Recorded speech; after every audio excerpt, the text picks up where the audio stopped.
संघनन। संघनन बाष्पन की विपरीत प्रक्रिया है।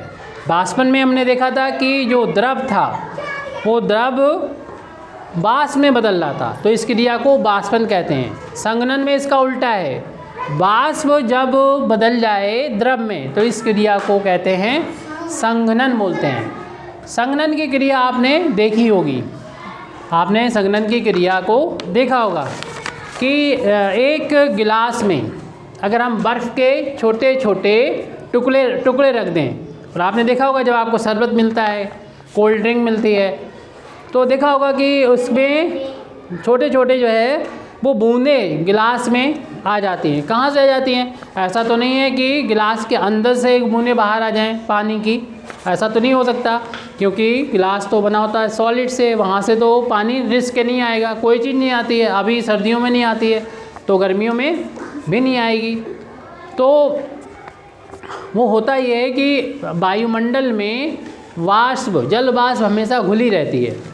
वायुमंडल में जल वाष्प यानी पानी की भाप घुली रहती है। कैसे?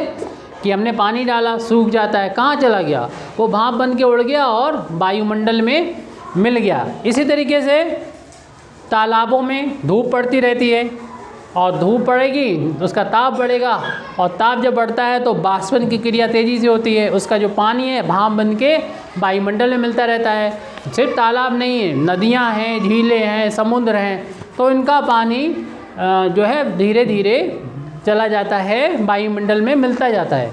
हम लोग पानी नहाते हैं, पानी बह रहा, नालियों में बह रहा, तो ये पानी भाप बन के वायु में घुलता रहता है, वायु में मिलता रहता है। तो इसी क्रिया को तो बाष्पन कहते हैं। लेकिन यही वाष्प जब वायु में घुली हुई होती है और वो किसी ठंडी चीज़ से टकराती है, तो टकराने के बाद देखो तुमने गर्म किया था तो भाप में बदल गई, तो इसका उल्टा करोगे, ठंडा करोगे तो वो द्रव में बदल जाएगा। तो इसी क्रिया को क्या बोलते हैं? संघनन बोलते हैं। और हम लोगों ने अपने चित्र बुक में बना हुआ है, उसको देखा भी होगा, तो उससे भी देख सकते हैं।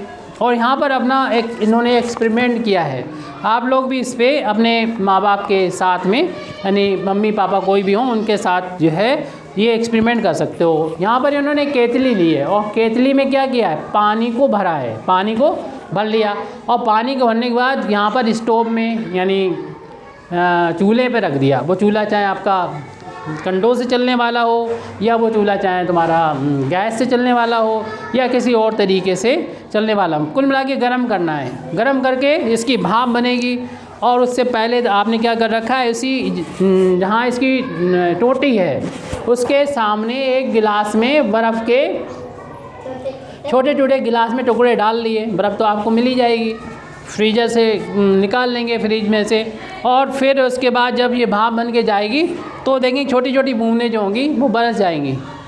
और इस तरीके का, इसी चीज़ को बोलते हैं हम लोग संघनन, यानी भाप का जो द्रव में बदलना होता है, इसी घटना को कहा जाता है संघनन। इसकी परिभाषा है जल वाष्प के ठंडा होकर द्रव में बदलने की क्रिया को संघनन कहते हैं।